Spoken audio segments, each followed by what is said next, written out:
नमस्ते। हम उच्च प्राथमिक विद्यालय फतिया 1 to 8 फरह मथुरा के विद्यार्थी हैं। हम आदिवासी लोगों व उनके जीवन पर चर्चा करेंगे। 2011 जनगणना के अनुसार भारत में आदिवासी जनसंख्या का 8.6% है। भारतीय संविधान में आदिवासियों के लिए अनुसूचित जनजाति का पदों का उपयोग किया गया है। 8.6% के हिसाब से 10 करोड़ से ज्यादा आदिवासी हैं। इनमें से 28 लाख ऐसे हैं जो आज भी विकास की मुख्य धारा से दूर हैं। आदिवासियों की इतनी बड़ी संख्या भारत के विकास में प्रभावशाली हस्तक्षेप दर्ज नहीं करा पा रही है। एकात्म मानववाद के प्रणेता दीनदयाल उपाध्याय के शब्दों में कहें तो ये भारतीय समाज के सबसे अंतिम पंक्ति के नागरिक है। एक आधारिक आंकड़े में बताया गया है कि इन आदिवासियों के कुल 75 समूह हैं जो देश के 22,000 गाँवों में निवास करते हैं।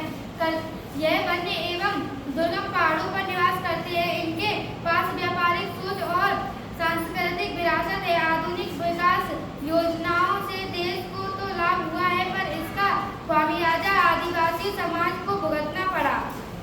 बाढ़ निर्माण की वजह से सबसे अधिक इसी समाज के लोगों का पलायन हुआ है। एक हालिया आधिकारिक आंकड़े में बताया गया है कि बांध निर्माण में पलायन करने वालों में से 40% भाग आदिवासी समूहों का है।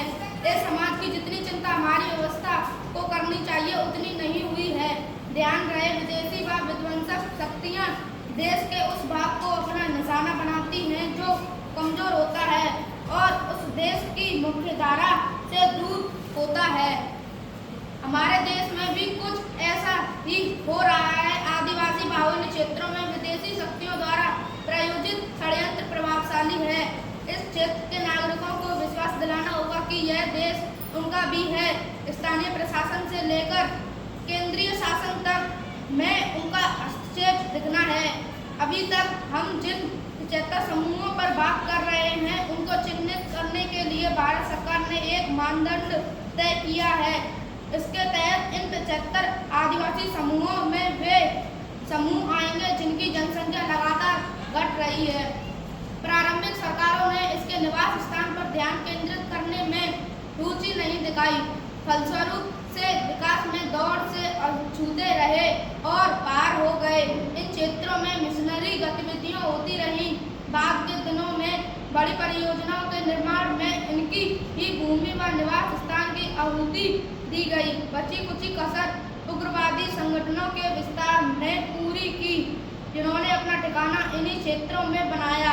विकास के हर चरण से यह समुदाय सबसे ओम करके बहुत लाभ में न रहा।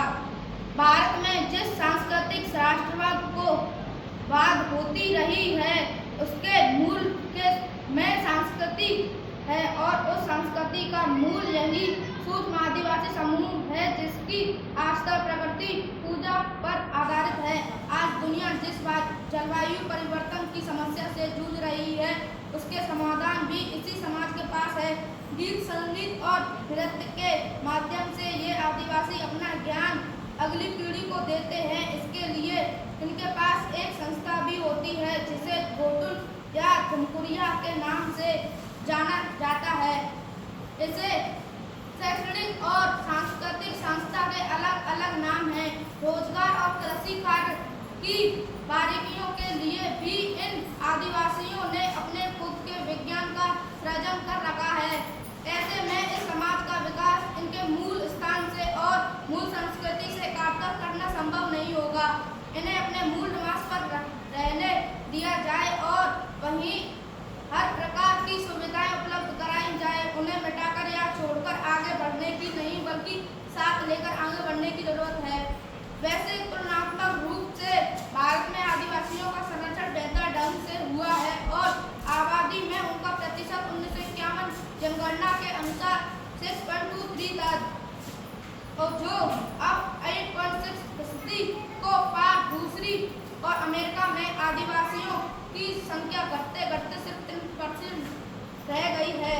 हमें आदिवासियों की ताकत बढ़कर खड़े रहना, वे हमारे देश की शक्ति भी है और खूबसूरती भी, क्योंकि जन भागीदारी से ही मजबूत होगा आदिवासी।